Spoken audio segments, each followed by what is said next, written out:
पण गुरुजी, जर मांत्रिकाने मला माझ्या भूतकाळाबद्दल विचारले तर मग मी त्याला काय सांगू? मांत्रिकाचा आता सर्व मानवजातीवरचाच विश्वास उडाला आहे. तुलाही आधी त्याची हीच नस पकडावी लागेल. म्हणून तू त्याला तुझी गोष्ट सांग. तू कशी एका छोट्याशा गावात राहत होतीस आणि लहानपणीच तुझे घरचे तुला सोडून गेल्यामुळे तू कशी एकटी पडली होतीस. पुढे गावातील लोकांनीच तुला त्रास द्यायला सुरुवात केली आणि तू ते गाव कायमचं सोडून आलीस. पण गावाबाहेरच्या लोकांनी तुला त्रास देणं चालूच ठेवलं. त्यामुळे तू आता त्याच्याकडे आश्रयाला आली आहेस. तुम्हा दोघांच्या गोष्टींत बरंच साम्य आहे. त्यामुळे तो तुला त्याच्याकडे नक्कीच आश्रय देईल. पण ही केवळ तुझ्या कार्याची एक सुरुवात असेल. तुला त्याला हे पटवून द्यायचं आहे की सगळीच माणसे तशी नसतात, तू तशी नाहीस. आणि त्याला तो ज्या मार्गाने आता चालला आहे तो मार्ग बदलायला तू भाग पाडायचंस. मला माहित आहे यात खूप मोठी जोखीम आहे. सत्य कळताच मांत्रिक तुझ्यावर रागाने हल्लाही करू शकतो. पण मला खात्री आहे गरज पडली तर तू मी शिकवलेल्या विद्यांनी त्याच्याशी सामना करून स्वतःला सोडवूही शकतेस. त्या मुलीने तिचे डोळे हळूवार उघडले. ती तिच्या स्वप्नातून जागी झाली, पण तिला तिच्या डोळ्यांवर सर्व अंधुक अंधुकच दिसत होतं. तिची दृष्टी परत गेली तर नव्हती ना? तोच बाजूलाच असलेल्या हवनाने अचानक पेट घेतला. तिलाही लक्षात यायला थोडा वेळ लागला की ती त्या मांत्रिकाच्याच गुहेत होती. पण ती तिथे नेमकी आली तरी कशी? तिने आठवायचा प्रयत्न केला. तिने शेवटचं त्या माणसांच्या छिन्न विछिन्न अवस्थेतील मृतदेहांना पाहिले होते. त्यानंतरचे तिला काहीच आठवत नव्हते. कदाचित तेव्हाच ती तिथे बेशुद्ध पडली असावी. तिच्या समोर मांत्रिक पाठमोरा बसला होता. त्याने हवनकुंड पेटवला होता. मी पहिल्यांदाच माझा हा हवन या अशा कामासाठी पेटवत आहे. जा, हवनकुंडाच्या जवळ जा, तो त्याच्या भारदस्त आवाजात म्हणाला. ती मुलगी थंडीने थरथर कापत होती. तेव्हा तिचे लक्ष हवनकुंडा शेजारी ठेवलेल्या तिच्या अंगावरच्या ओल्या कपड्यांकडे गेले. तिने घाबरून स्वतःच्या शरीराकडे पाहिले. तिच्यावर जाडजूड खोंगडं पांघरलं होतं. क्षणभर तिला त्या मांत्रिकाचा इतका राग आला की त्याला त्या हवनकुंडातच जाळावं असा विचार तिच्या मनात आला. ती याचा जाब विचारण्यासाठी उठायचा प्रयत्न करू लागली, पण ती वर उठायच्या आधीच धडपडली. तिच्या हातापायांत ताकदच राहिली नव्हती. जे केलं ते तुझ्या भल्यासाठी. आणि या अंधारात ओल्या कपड्यात तू अजून काही वेळ राहिली असतीस तर तुला वाचवणंही कदाचित कठीण होऊन बसलं असतं.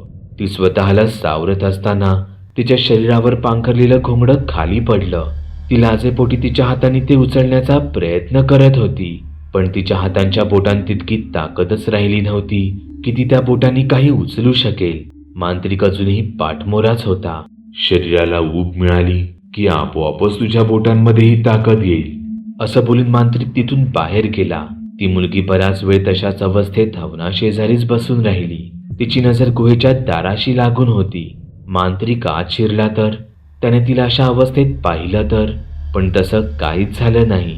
मांत्रिक म्हणाला तसं 10-15 मिनिटांतच तिच्या बोटांमध्ये रक्तप्रवाह सुरू झाला. तिने कसं तरी ते घोंगडं तिच्या शरीरावर ओढून घेतलं. मांत्रिक अजूनही आत आला नव्हता. तिने हवनकुंडा शेजारी ठेवलेले तिचे ओले कपडेही सुकवून ते अंगावर चढवले. ती तिचे दोन्ही हात, पायांचे तळवे हवनासमोर आणून गरम करत होती. ती त्या मांत्रिकाचाच विचार करत होती. मांत्रिक हा गुरुजींचाच एक शिष्य, पण मांत्रिकामध्ये आणि गुरुजींमध्ये किती फरक होता. दोन्ही वेळा तिच्या सोबत तसाच प्रसंग घडला.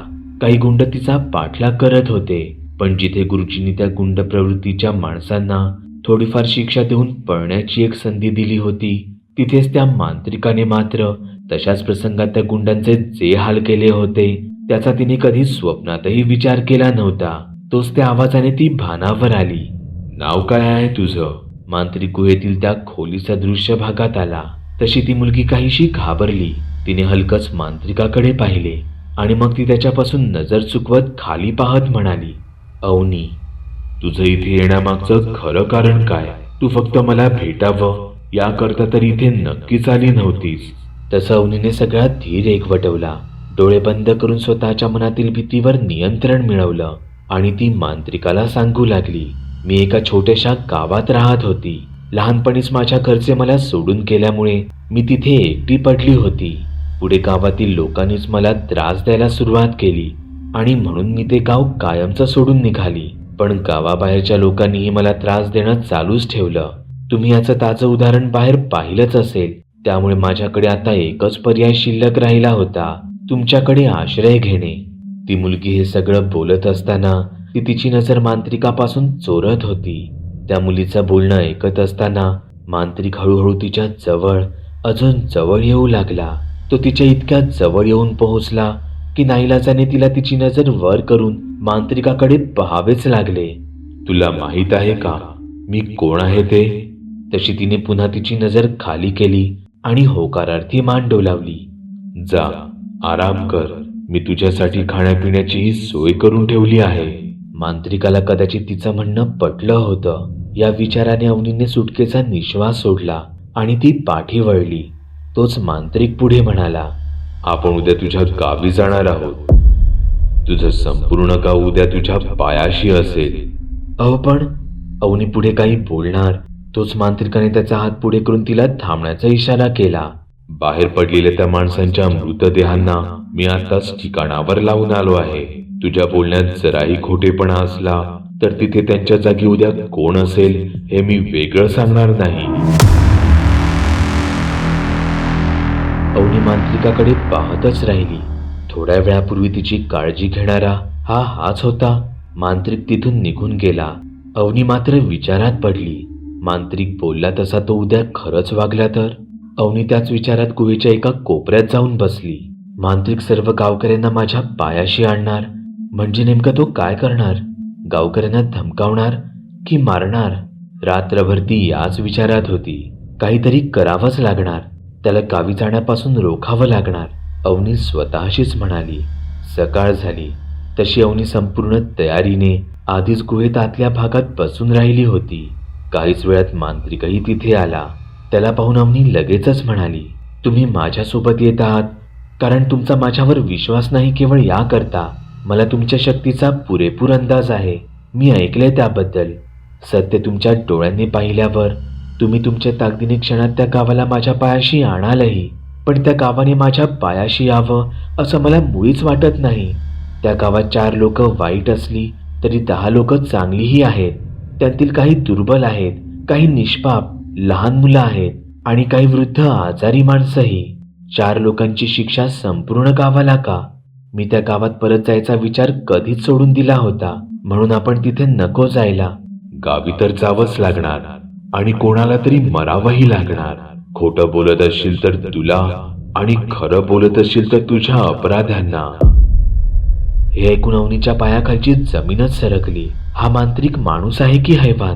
ती आता मोठ्या पेचात अडकली होती आणि ती यातून सुटायच्या ऐवजी अजून आत रुततच चालली होती. मांत्रिकाने ठरवलं तेच केलं. तो अवनीसोबत त्याचा वेश बदलून तिच्या गावी आला. अंगावर घोंगडं घेऊन तो एका गरीब भिकारी माणसाच्या अवतारात तिथे आला होता. खरं तर अवनीने तिचा संपूर्ण भूतकाळ गुरुजींनाही सांगितला नव्हता. त्याहीपेक्षा तिला स्वतःलाही तिचा संपूर्ण भूतकाळ माहीत नव्हता. वडिलांच्या मृत्यूनंतर बराच काळ अवनी ही तिच्या आईसोबत तिच्या घरीच राहत होती. पण एके दिवशी तिची आई अचानक बेपत्ता झाली. लोकांनी अनेक तर्कवितर्क काढले. नको नको ते आरोप झाले. त्यावरून अवनीलाही ऐकावे लागले.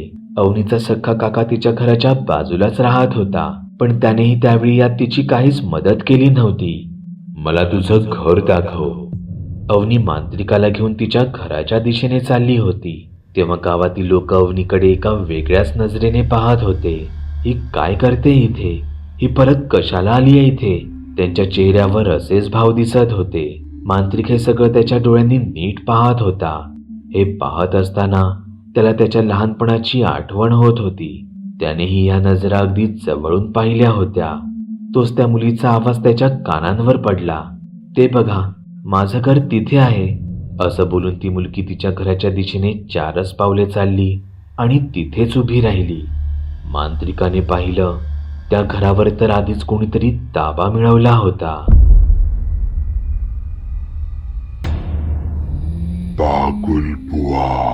चॅनलवर अपलोड केलेल्या नवीन व्हिडिओची नोटिफिकेशन मिळवण्यासाठी चॅनल सबस्क्राईब करायला विसरू नका. व्हिडिओ आवडला तर आमच्या मेहनतीचा मोबदला म्हणून तो लाईक करून मित्रांसोबत जरूर शेअर करा. चॅनलवरचे इतर व्हिडिओ पाहण्यासाठी इथे क्लिक करा. तसेच चॅनलवरची प्लेलिस्टही चेक करा. दर दिवशी नवनवीन भूतांचे व्हिडिओ बनवून मी तुमचं मनोरंजन करत राहू याची खात्री बाळगा.